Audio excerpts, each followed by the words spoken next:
here to this NAEA Design Interest Group pop-up chat. Just like Studio Chat, the intent of this presentation is to introduce you to designers throughout the industry, to inspire you, to help you make connections to and for your classroom. If you're having any trouble, we're hoping that Rande can solve your problems. So if you can reach out to her directly with a chat message, that would be great. We are recording the meeting, but not intentionally recording any participants. So if you don't want Zoom to record your image, please turn off your camera and your profile photo. You can also rename your profile further to protect your privacy. Your microphones have been muted, so please use the chat to respond, reflect, and share resources. Although somebody's not muted right now. And I've lost my little script. Okay, so please use a private message with anything that's not meant for the whole group. We've already asked you to use the chat window to tell us where you're from, but maybe add in the chat whether or not you're going to go back to face-to-face school in the fall. While you do that, Rande, I'll introduce her as one of our co-facilitators. Rande Blank is an associate professor and director of the MAT program in the Art and Design program in Art and Design at the University of the Arts in Pennsylvania and a former chair of DIG. Rande, wave, say hello. I think they figured out where you are already. Welcome. I'm Cindy Todd. I'm the chair of art education at Kendall College of Art and Design in Grand Rapids, Michigan, and currently the chair of DIG. Our guest tonight is Beth Burkhauser. Beth is the director of the Hexagon Project, an international social justice art education opportunity for schools and communities around the world. The mission of the oh my goodness, slow down.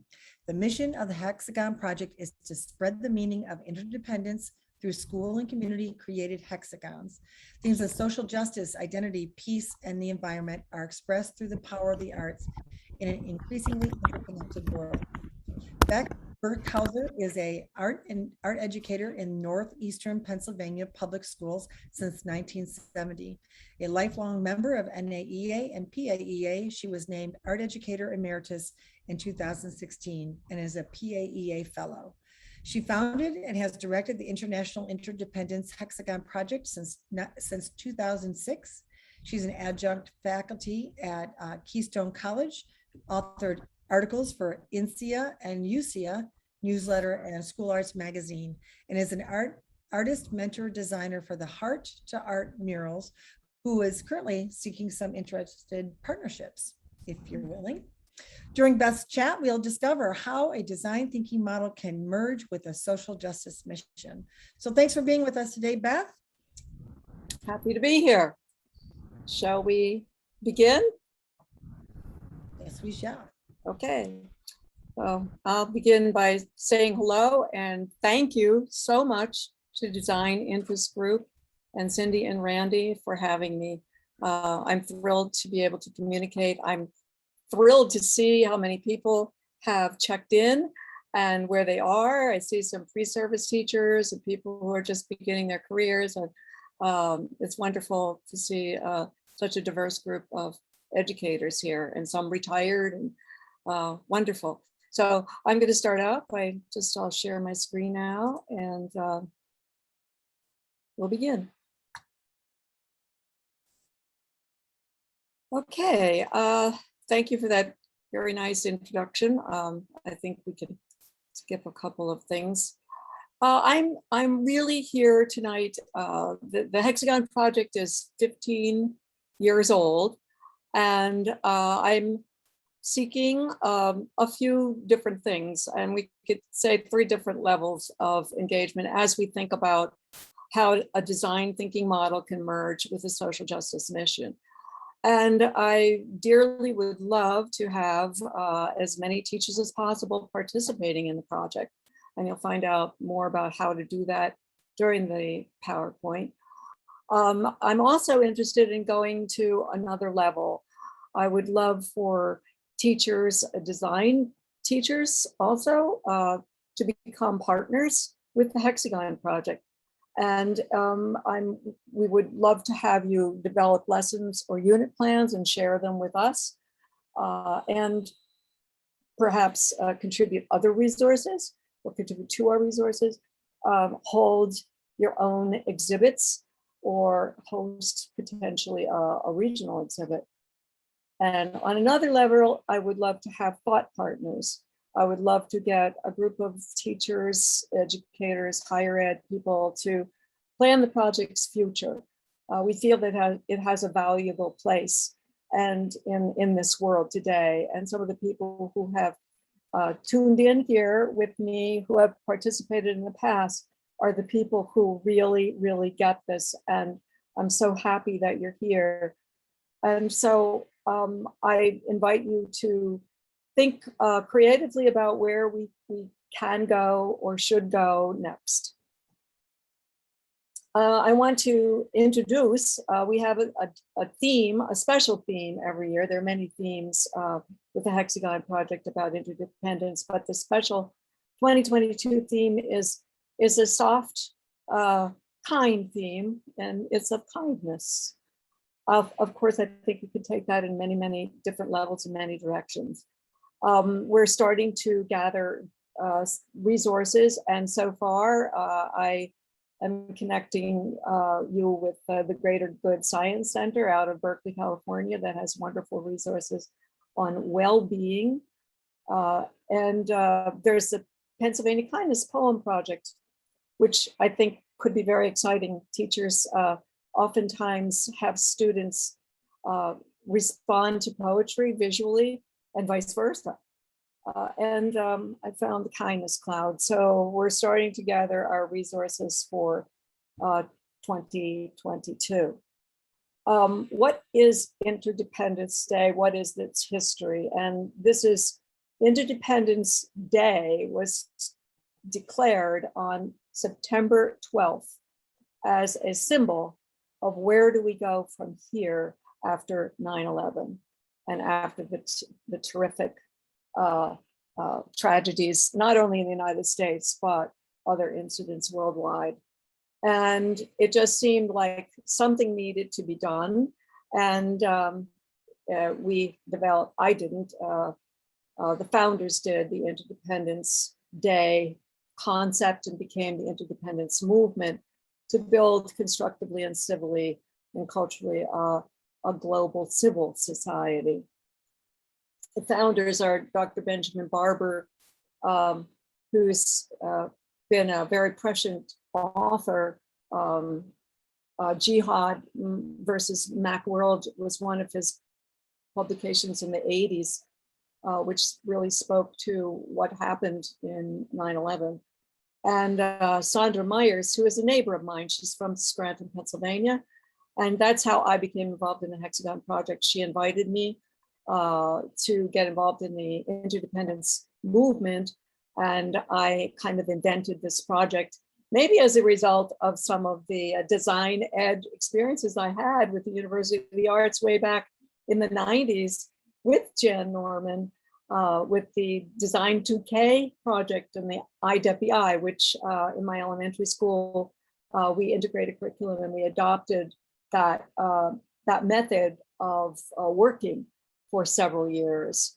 So that's how the Hexagon Project began in 2006. So I think right now we're at a time when we need to think again, so what next? Where are we going from here? And that's why I wanted to bring the Hexagon Project again to rethink and to reconceive and renew and start again working toward a just and civil society, seeing ourselves as interconnected and our rights and responsibilities in an interconnected world. So the hexagon, if you haven't already realized it, is a metaphor for interconnectedness. And we already spoke about our mission, and certainly the whole idea is to express these ideas through the power of the arts. So what is the Interdependence Project? We've been doing it for 15 years. It started out as a kind of a mail art project, and we actually had like up to 2,000 hexagons sent to us, and that became a little bit labor intensive. So we've backed off of that, but we still have entries every year, hundreds of them. We've had over 12,000 hexagons created since the beginning. Open to students almost of any age, plus university and communities in any medium, using a downloadable hexagonal template that fits on an 8.5 by 11 sheet, and that is the design challenge. Students respond to a relevant theme, and they do research and plan. They can work collaboratively or alone on one or many hexagons.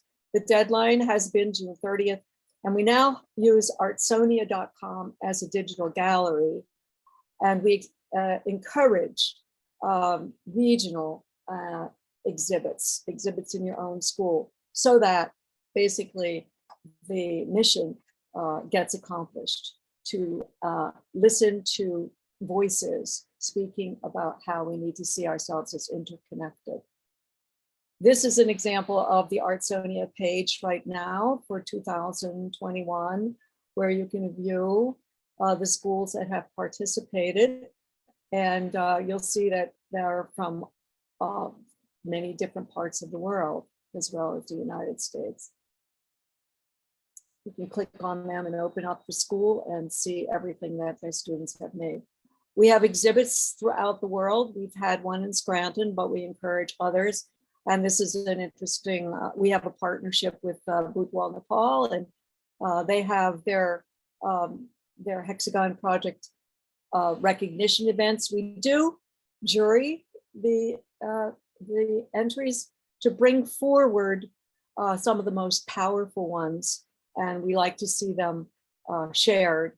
And we do have modest awards and certificates that we give to the students who participate. This is an example of a regional exhibit. I don't know if Valerie McEwen from Sullivan, Missouri is here. I didn't see her, but she said she might. She has done now for several years the project, and this is just one example of the installation. They worked on a theme, River to Ocean, and explored the local waterways that feed into the Mississippi River, and then learned about all of the pollution, the problems, and then attempted to solve them with their hexagons, and studied its flow into the Gulf of Mexico and how animal and plant life are affected and human life are affected. So all of these hexagons can be seen up close on Artsonia, but they are also in this one installation. And Eileen is here with us. Eileen Healy, she just retired, but we've worked together for probably 13 years. She's incorporated the Hexagon Project into her curriculum, teaching ceramics and also design and painting. And she exhibits her students' work each year at the end of the year, for their end of the year exhibit. We have our website, and the website is a repository of resources. There are teachers have used our PowerPoints, our lesson plans, unit plans, resources, and each year's theme actually has a section with resources in it. I would love to see it enlarge. I'd love to see it become something bigger. And I'm open to ideas and collaboration on that. We also have our social media. So I like to think about social justice art education in the following way. Marie Dewhurst described it. I kind of pared it down to some basic ideas, and that is social justice art education shares a commitment to create art that draws attention to and mobilizes action toward attempts to intervene in some systems of inequality or injustice. And then ask the question, well, does it have to be our students are getting in the headlines of the newspapers for what they're doing? It doesn't have to be that way. It doesn't have to be overt or controversial. It could be, but it should offer participants a way to construct their own knowledge, critically analyze an idea, and then take action in the world. And first of all, I consider the making of art as taking an action and demonstrating your understanding of a point of view. We like to call it art into action or action into art. And it could be action into art. What have students done that relate to any of the themes of interdependence? Let's see what they've done, but also making the artwork about solutions to problems, as well as identifying issues. So what is design thinking and learning? Many of you are familiar with the design thinking and learning, but I took this right from the DIG website. And this is your goals for the design thinking group, an inventive process that can be applied to all subject areas, and problems identified, learner driven, creative problem solving, capacities practiced, ideas explored, investigated, and sorted, solutions proposed, produced, and presented, and the learning process is assessed, aimed at improving future learning, and the outcomes are evaluated. And I think we could make a great Venn diagram between the goals of the Hexagon Project and social justice, art education, and the design thinking and learning. So I love this quote: to create a memorable design, you need to start with a thought that's worth remembering. And at the Hexagon Project, we feel that we have many themes, many thoughts worth investigating. And this is a handout that you can download from our website that outlines many of them. The main goal is to see ourselves as citizens of a civilized world, recognizing and identifying our responsibilities to a common goods and liberties of humankind, and then to explore those themes through activist art making. That's our template, which is downloadable. And now I'd like to just go through a few of the experiences that our teachers have developed. And that's one of the things that I so dearly appreciate, is the incredible diversity of interpretations of the Hexagon Project. This being one from Texas, R.J. Christensen. I met him at in SIA World Congress in Australia. He's a ceramics teacher, and then he was able to get a grant to use his inner city students to work as a team to create this this beautiful installation using extrusion pieces and creating this kind of beautiful metaphor of interdependence. I really believe that after students work through some of these things, they carry these concepts with them throughout their lives. This is an example of another teacher who her students were motivated by an assembly about an animal rescue. And what happened after that was they were she took that project, and they made donation canisters out of ceramics, and they put them into local community shops and stores, and then they raised hundreds of dollars for this cause. So the students were gripped by this motivating experience, and then she took it through a good part of the year, because by the time it was the end of the year, by the time they collected the money, they did the donations themselves. And the quote to the left is about the student saying, I like to make something, that I really did something. It's not just talked about, but this is something that we took action and accomplished.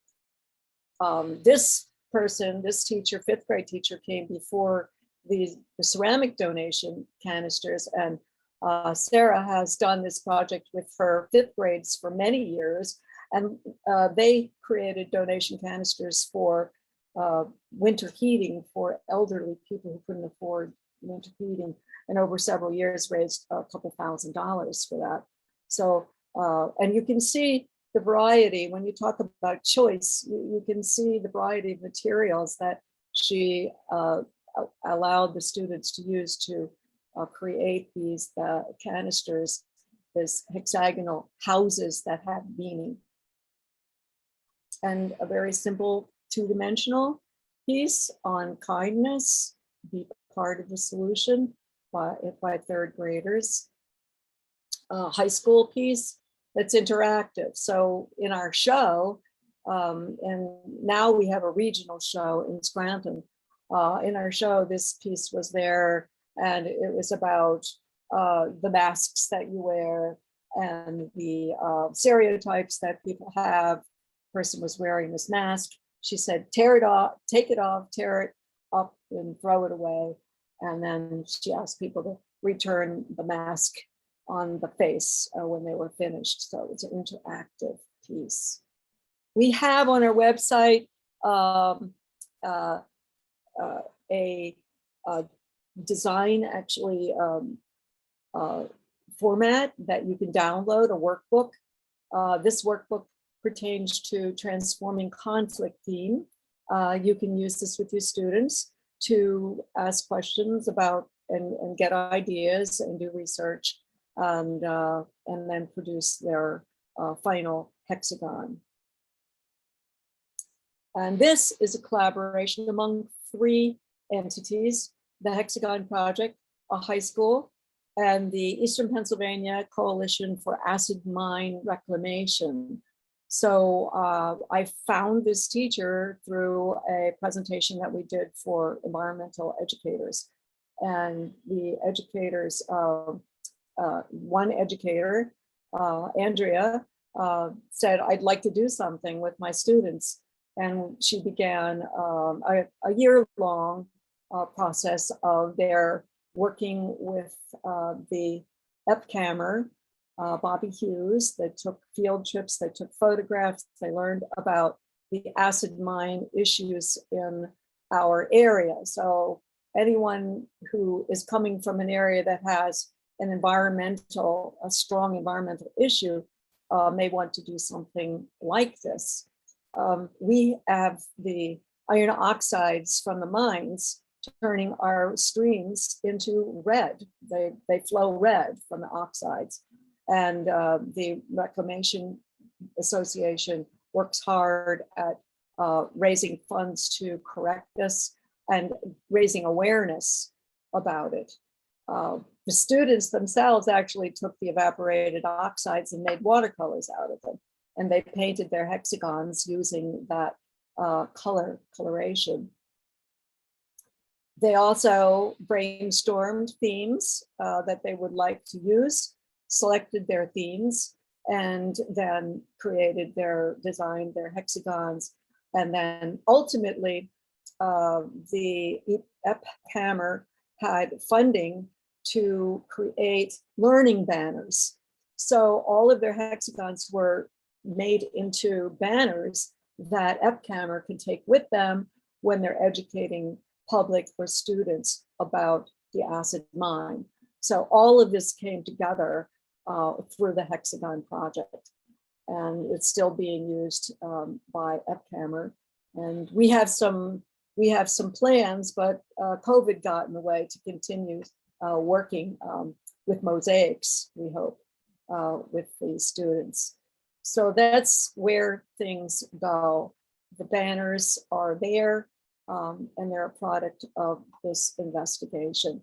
By the way, Andrea is the chair of the science department in this high school. She is not an art teacher, but she is an artist in her own right. She does paint, and she has that connection with the power of the arts. So that's what attracted her to this project. But it was her science students who did the project. Here is an example of a student who just did research on a civil rights issue and made a very interesting installation on one little hexagonal ceramic. Another many teachers have investigated the book idea, and there are different variations that you can find on Pinterest of making hexagon pop-up books. And this is one.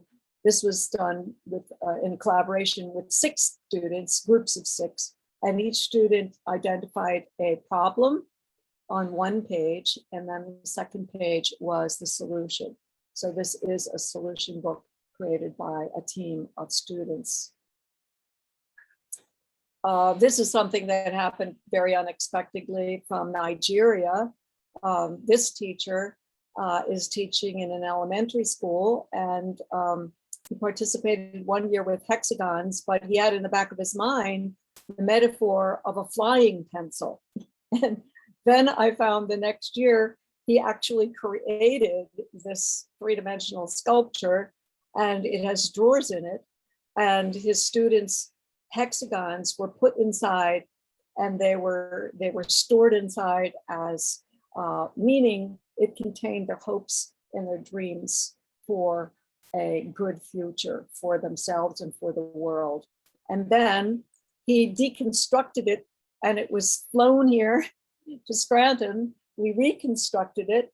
It went to schools here in Scranton. I presented at the PAEA conference, and the one teacher from Scranton participated. We had it in our exhibit, and then it flew to Girard College in Philadelphia.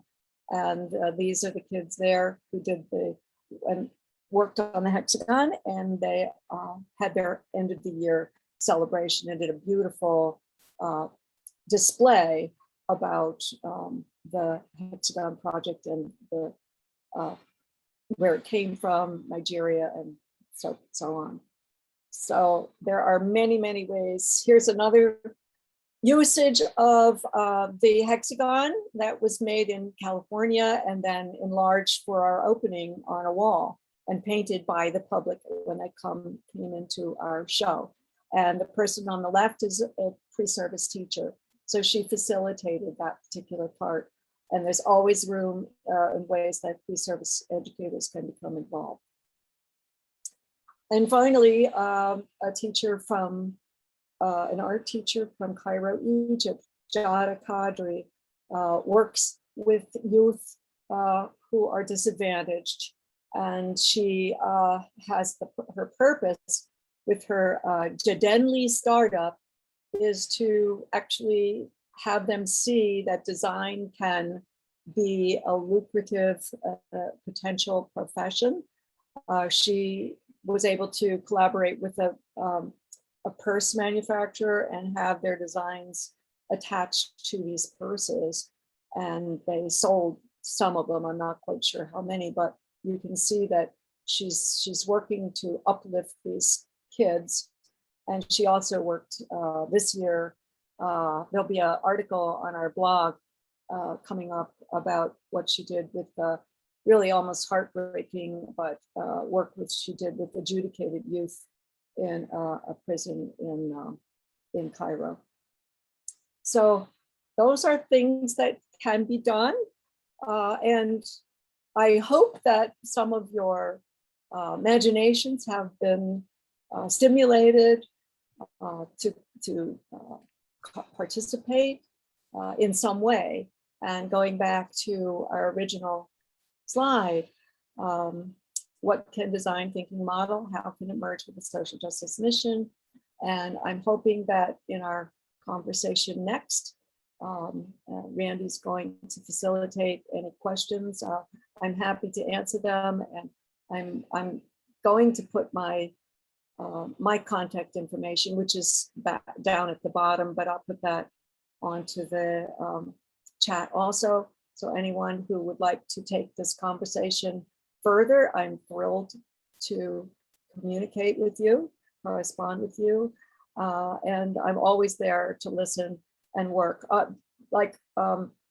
You know, I see our teacher from Australia.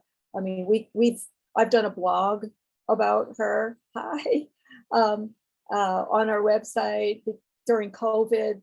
She was going back before we were, so she wrote about what it was like. Many of these people we have a family. It's basically a lot like a family.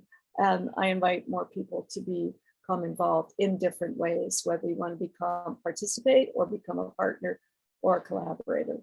So I'll stop my share now and we can get going with the next section. And Randy is going to facilitate the talk, but I would say any of you who have any kind of question, go ahead and put it in the chat or go ahead and ask it out if you're comfortable with that too.